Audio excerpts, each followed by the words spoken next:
कोकणामध्ये नारायण राणे विरुद्ध भास्कर जाधव हा सामना सर्वश्रुत आहे। दरम्यान नारायण राणेंनी भास्कर जाधव यांच्यावरती निशाणा साधलाय।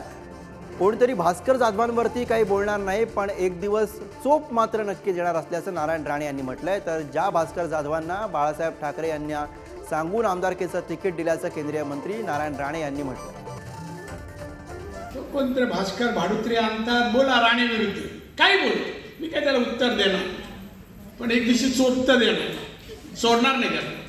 हां, मी असं सोडत नाही का, मी कोण तुझ्या उठण्यात बघ, त्यात माझं पैसे 15 लाख इलेक्शनला घेतले, अजून परत केले नाही आणि तो माझ्यावर टीका करतो।